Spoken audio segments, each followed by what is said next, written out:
چڑیا کی 3 نصیحتیں۔ ایک شخص نے چڑیا پکڑنے کے لیے جال بچھایا۔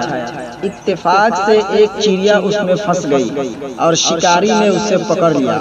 چڑیا نے اس سے کہا، اے انسان، تم برابر جانوروں کا گوشت کھاتے ہو، ہرن، بکرے، گائے، بھینس، بیل، مرغ وغیرہ۔ ان چیزوں کے مقابلے میں میری کیا حقیقت ہے؟ ذرا سا گوشت میرے جسم میں ہے، اس سے تمہارا کیا بنے گا؟ تمہارا تو پیٹ بھی نہیں بھرے گا۔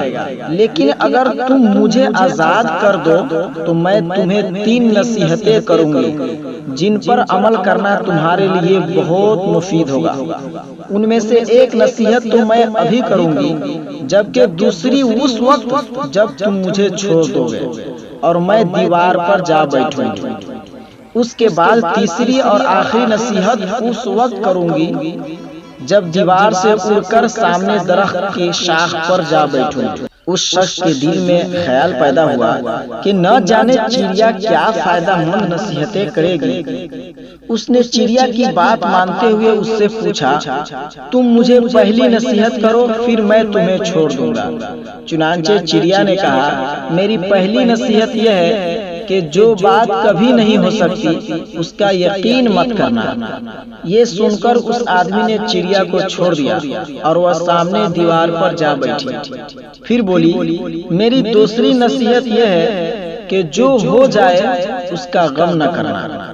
اور پھر کہنے لگی، اے بھلے انسان، تم نے مجھے چھوڑ کر بہت بڑی غلطی کی، کیونکہ میرے پیٹ میں پاؤ بھر کا انتہائی نایاب پتھر ہے۔ اگر تم مجھے ذبح کرتے اور میرے پیٹ سے اس موتی کو نکال لیتے تو اس کے فروخت کرنے سے، اس کے بیچنے سے تمہیں اس قدر دولت حاصل ہوتی کہ تم بہت بڑے رئیس یعنی مالدار بن جاتے۔ اس شخص نے جو یہ بات سنی تو افسوس کرنے لگا اور پچھتایا کہ اس نے چڑیا کو چھوڑ کر اپنی زندگی کی بہت بڑی غلطی کی۔ اگر اس سے نہ چھوڑتا تو میری زندگی سنور جاتی۔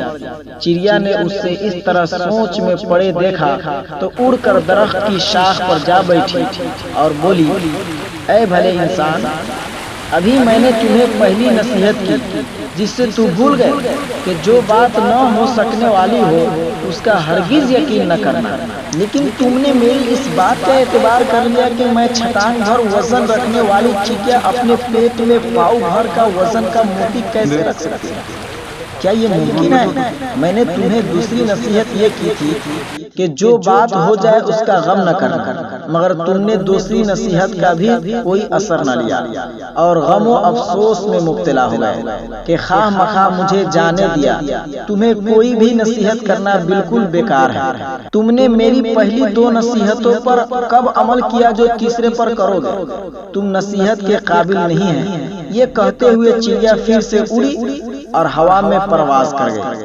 وہ شخص وہیں کھڑا چڑیا کی باتوں پر غور و فکر کرتے ہوئے سوچوں میں کھو گیا۔ وہ لوگ خوش نصیب ہوتے ہیں جنہیں کوئی نصیحت کرنے والا ہو۔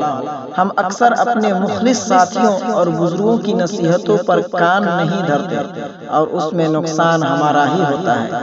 یہ نصیحتیں کہنے کی باتیں نہیں ہوتی، بلکہ دانائی اور دوسروں کے تجربات سے حاصل ہونے والے انمول اثاثے ہیں جو یقیناً ہمارے لیے مشعل راہ ثابت ہو سکتے ہیں اگر ہم ان پر عمل کریں۔